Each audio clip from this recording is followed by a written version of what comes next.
এর আগে আমেরিকা চেয়েছিল এই দেশে বর্তমান মানে ওই সময় যে আওয়ামী লীগ সরকার তাকে পরিবর্তন করার জন্য সর্বোচ্চ চেষ্টা এদেশের যে অ্যাম্বাসেডর ছিল সে করেছে, কিন্তু চূড়ান্তভাবে ইন্ডিয়ার হস্তক্ষেপের কারণে, তাদের বুদ্ধির কারণে তারা সেটা পারেনি। কিন্তু এরপরে কিন্তু আর আপনি দেখবেন যে তাদের কোনো কর্মসূচি এখানে আছে, এটা আমরা অন্তত আমরা যেহেতু জানি না আপনারা কার কতটুকু মানে গোপনীয় তথ্য নেওয়ার ক্ষমতা আছে, কিন্তু আমরা তো কিছু লোকজনের সঙ্গে যোগাযোগ আমরা জানি, তথ্য পাই। সেক্ষেত্রে কিন্তু আমি দেখি না যে ইন্ডিয়া এরকম একটা মানে আমেরিকা এরকম খুব একটা পরিকল্পনা করছে এটা করার জন্য। আসলে যে ইস্যুটা হয়েছে এটা একটা ন্যাচারালি, এবং ন্যাচারালি এটা বলতে পারেন যে এটা গড গিফটেডও হতে পারে। কারণ যখন কোনো পথ থাকে না তখন কিন্তু আল্লাহ তাআলা আপনাকে একটা পথ তৈরি করে দেয়, তাই না? এদেশের কোনো মানুষ ভাবে নাই যেহেতু এখানে এই পরিবর্তনটা কোনোভাবে হবে, নির্বাচনের তো পরিবর্তনের মাধ্যম, তো সেই নির্বাচনের তো কোনো স্কোপ ছিল না। নির্বাচন তো একটা সিস্টেমে পড়ে গেছিল, ওখানে আজীবনী এই যারা ক্ষমতায় ছিল তারাই আসতো, তো সেইখানে কোনো পথও ছিল না। কিন্তু হঠাৎ করে দেখেন একটা জাজমেন্ট হলো, জাজমেন্টের কারণে ছাত্ররা ঐক্যবদ্ধ হয়ে গেল।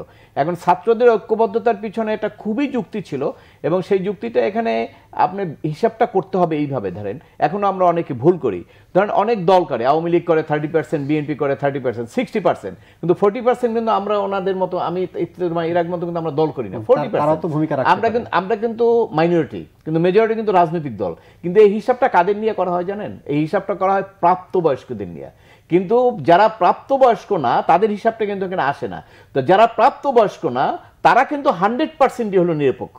তারা কিন্তু ওই 30% ওখানে আওয়ামী লীগেও নাই, 30% বিএনপিতে নাই। অর্থাৎ অপ্রাপ্তবয়স্ক যারা তারা পুরোটাই হলো নিরপেক্ষ। অর্থাৎ তারা এই যে তাদের যে ছাত্রদের উপরে যে এই যে আপনার কোটা সিস্টেম এবং আপনার বিসিএস এর দুর্নীতি, তারপরে আপনার অফিসার হইতে গেলে আপনার দল লাগবে বা আপনার মামা লাগবে, এই সবগুলো তো তারা বুঝে গেছে, এবং সেই বুঝে টুঝি তাদের মনে একটা ক্ষোভ সৃষ্টি হয়েছে যে এই সিস্টেমে তো আমাদের কোনো ভবিষ্যৎ নাই, যার ফলে সবাই ইউনাইটেড হয়ে নেমে গেছে। এবং যখন ছেলে না বলে চলে যায় তখন বাবা তার পিছে পিছে গিয়েছে। আমাকে তো কালকেও আমার সঙ্গে দুইজন অভিভাবকের সাথে কথা হলো পরিচিতর মধ্যে, সে বললো সে কিন্তু গভর্নমেন্ট জব করে, সে বললো যে আমার বাবা আমাকে, আমার বাচ্চা না বলে চলে গেছে, আমি আমার ওয়াইফ সহ আমরা এলিফেন্টর বিভিন্ন জায়গায় ঘুরতেছি কোথায় আছে সে। অর্থাৎ এইভাবে বহু অভিভাবক কিন্তু রাস্তায় চলে আসছে।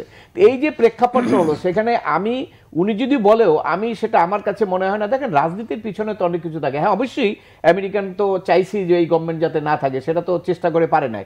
পরবর্তীকালে কোনো সাকসেসের পিছনে তাদের পরোক্ষ থাকতেও পারে, কিন্তু এই কৃতিত্বটা আমি ওইভাবে যদি ওনাদের রাজনৈতিক দলগুলো, এটা একটা রাজনীতি যে আমেরিকা আমাকে সরাতে চেয়েছে, এটা আমি একটা রাজনীতি মনে করি। আমি মনে করি ছাত্ররাই এটা মুখ্য ভূমিকা পালন করেছে, ছাত্ররাই সবাই ঐক্যবদ্ধ হয়েছে দেখা তাদের ইন্টারেস্টে তারা এখানে এগ্রিপ্ট হয়েছে, সেই কারণে তারা নেমেছে। এবং যারা রাজনীতি করেন এদেশে তাদের একটা প্রচ্ছন্ন, বিশেষ করে সরকারের বাইরে যারা, তাদের একটা প্রচ্ছন্ন সহযোগিতা একদম পরোক্ষভাবে প্রত্যক্ষভাবে ছিল। কারণ হলো তাদের রাজনীতির কোনো ভবিষ্যৎ ছিল না, এবং তারাও মরিয়া হয়ে এটার পিছনে সাপোর্ট দিয়েছে, পিছন থেকে তারা ব্যাক করেছে, যার ফলে পার্সেন্টেজ অনেক বড় হয়ে গেছে। এবং সেই বড় হওয়ার কারণে আলটিমেটলি কিন্তু ধরেন প্রশাসনের সবাই তো সরকারের পক্ষে ছিল। এই যে আর্মি জেনারেল থেকে শুরু করে বলেন র্যাব, পুলিশ, সব তো উপরে। কিন্তু হলে হবে কি, যখন ছেলেরা সামনে, ওই ছেলের অভিভাবকরাই তো, আমরাই তো আর্মি অফিসার, ওই ছেলের অভিভাবক আমরাই তো পুলিশের টপ লেভেলে আছি, ওই ছেলের অভিভাবক আমরাই তো বিভিন্ন দলের, ইভেন কি সরকারি দলের টপে আছি। প্রশ্ন তুলেছে কেন গুলি করা হচ্ছে, কেন এরকম এই জিনিসগুলো আসছে। তো ওই জিনিসগুলোর মাধ্যমে যেটা হয়েছে সেটা পরিস্থিতি এইভাবে, হ্যাঁ সেখানে কারো সাপোর্ট। কিন্তু আমি এটা মনে করি না যে যদি সে বলেও থাকে, আমি তো প্রথমেই বললাম এরকম কোনো কথা আমি শুনি নাই। আপনারা কেউ সরাসরি শুনেছেন কিনা, কেউ যদি শুনে থাকেন আমাকে বলবেন। আমি এখন পর্যন্ত যতজনের সঙ্গে কথা বলছি সবাই ওই রেফারেন্সের কথা, অর্থাৎ শুনে শুনে কথা। অর্থাৎ সেক্ষেত্রে যদি ওটা বলে থাকে, শুধু যদি এটা বলে থাকে, তাহলে আমি মনে করি যে সেই কথাটা আমার কাছে ব্যক্তিগত মনে হয়, এটা আমার কাছে মনে হয় যে না, ইট ইজ নট কারেক্ট।